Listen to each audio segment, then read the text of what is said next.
Hey Maya, I was happy to miss practice today to support Dexter in his Dex Talk. Wait a minute, Steven.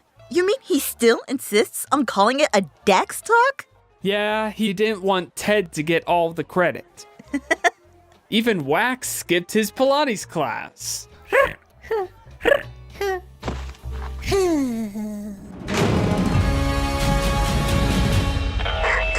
I can't make it today. My favorite show, Lantern Man, is airing a one-time only live special episode in celebration of Neptune's Chromium Harvest Day. As you know, Neptune's Chromium Harvest Day only lasts 26 minutes with commercials, so the show has to start right now. Here's a rental speaker I hired from a flyer I found. Public speaker for hire? Nope. Okay. Need a public speaker? Nope. Okay. I'll follow along on my laptop to ensure the quality of this Dex Talk. Ladies and gentlemen, Baskin Robbins. Thank you. Thank you very much for that warm welcome. I was more than happy to be your substitute host for today's community event entitled, What Are the California Regional Centers? A Bass Talk. A Dex Talk. So, what are California Regional Centers? Well, in 1969, the Lanterman Act was passed by the legislature and signed by Governor Reagan, making California the only state in the nation to provide lifelong entitlement services to people with IDD, or intellectual or developmental disabilities. Wow, he even named the Lanternman Act after his favorite show. No, Lanternman Wiki discusses this in detail. The act was inspired by the real California Assemblyman Frank D. Lanterman, who served from 1951 through 1978. The act was the result of advocacy by parents who wanted their children with disabilities to live and thrive in the community. The TV show was inspired by the real Lanterman, who was a hero to so many. Yes. Anyway, during the pilot phase, 2 centers were opened and served 559 people. In 2024, the 21 independent regional centers serve over 400,000 Californians with autism, cerebral palsy, epilepsy, intellectual disabilities, and more. And why 21? Well, The Lanterman Act was designed intentionally to respond to community needs and not to create a state-run system. California is so large and with such a diverse population that dividing the state into 21 regions allows for localization of services. Maya will tell you why as the commercial just ended. What? Me? Well, okay.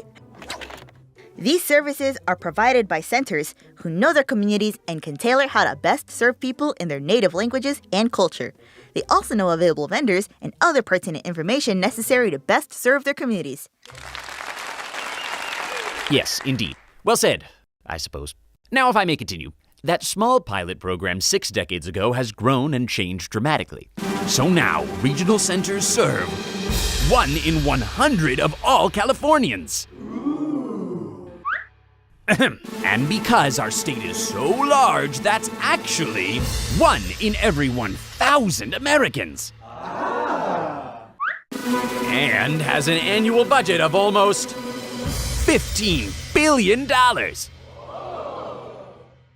He wants you to loudly applaud here. Thank you very much.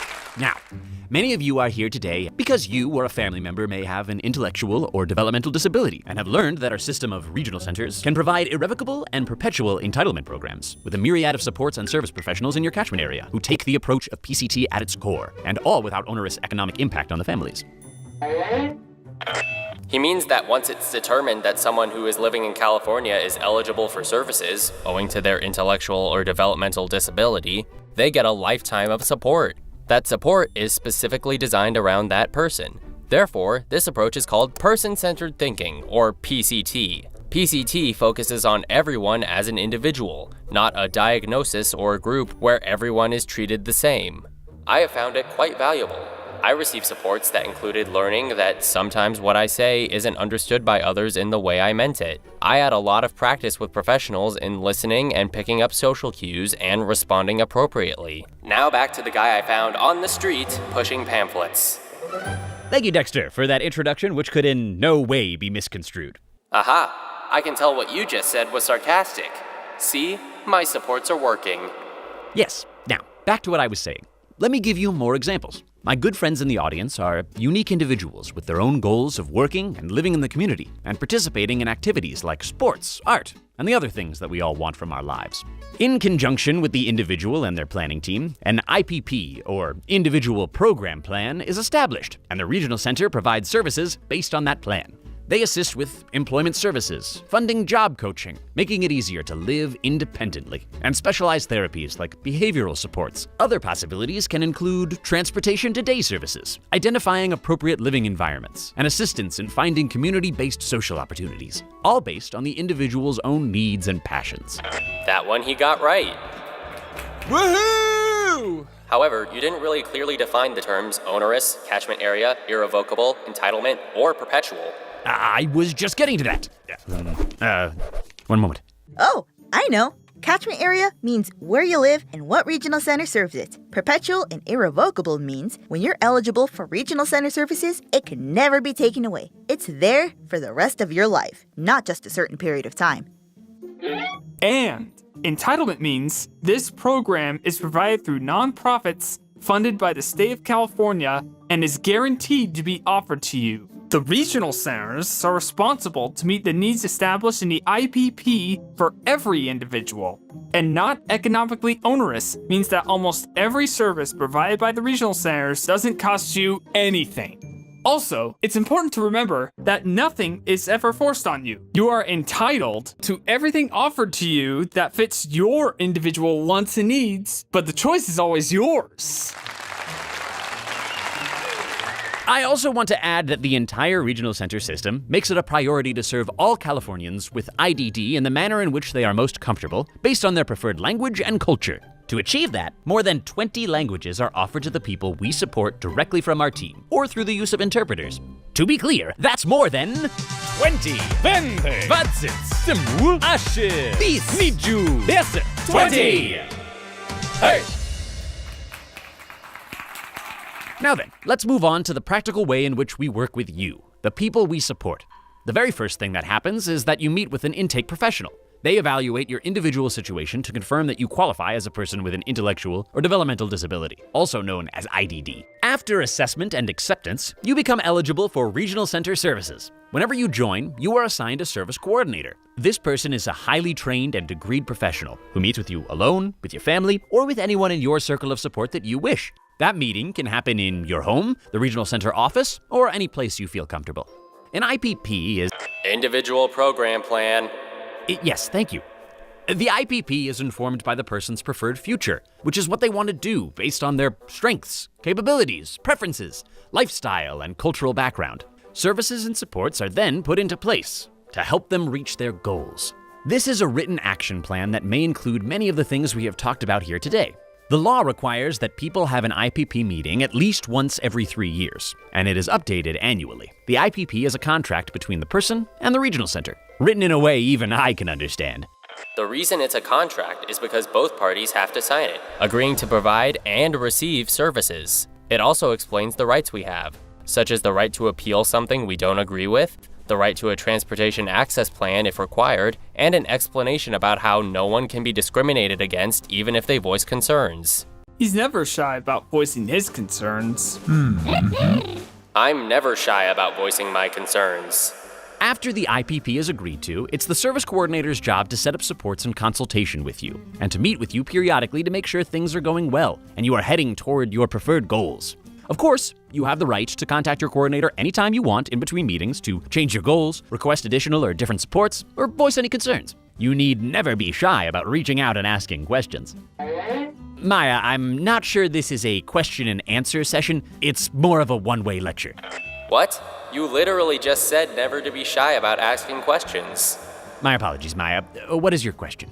I'm not sure you have adequately covered the different services that grow with you as you get older. For example, I was brought in under Early Start when I was 2, and Dexter came in as an adult. And I started when I was 7. Yes, I was also just getting to that. Come on, Bass, find it.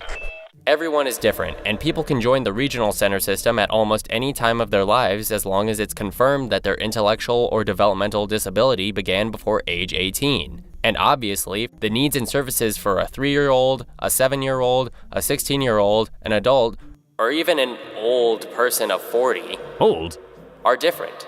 Early Start, where Maya joined, is specifically designed for 0 to 3 years old and has a dedicated team for this tender young age and the families of those just beginning their journey with unique developmental milestones as part of their unique world. Aw, he said that so beautifully. He has layers. Right before they turn 3 years old, they have a reevaluation to determine if they are still delayed in at least 3 major areas of life activity. If so, they qualify to receive services for the rest of their lives. The regional center and the school are then responsible to ensure a smooth transition into the educational system, knowing that the children have been given a terrific early start. I hope you noticed that clever turn of phrase. Oh well. Eligible children now have services provided by both the regional center and the school, so... It's time for more Lenderman! Gotta go. Okay then. Continuing on, some examples of what the Regional Center provides at this time are daycare, family respite services, social recreation, and camp. As our children age into high school, well, we all remember how challenging that latter teenage time of life can be, no matter who we were.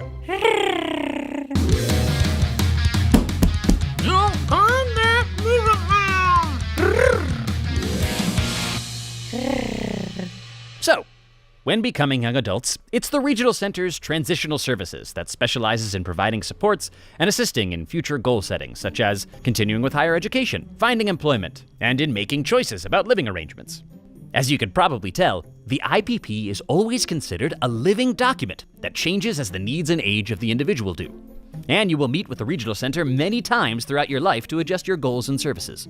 Our Adult Services recognizes that for the rest of your life, like everyone else, you now face the same challenges and opportunities we all do. The Regional Center can provide supports and services that can help you learn how to budget your finances, develop and navigate relationships, job train, and spend your time in ways that you enjoy, as well as participate in and contribute to your community.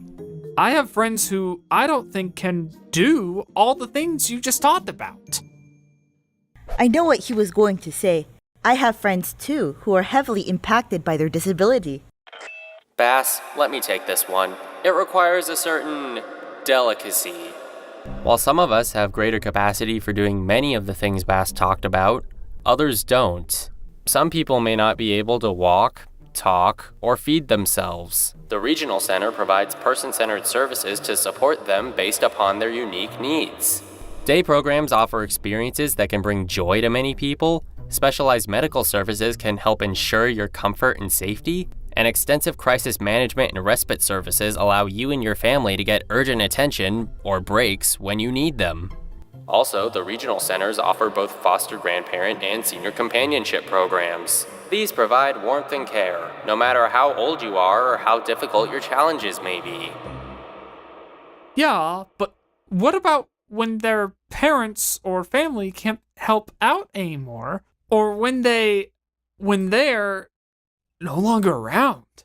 Hi, everyone. I'm sorry I'm late, but maybe I came in at just the right time.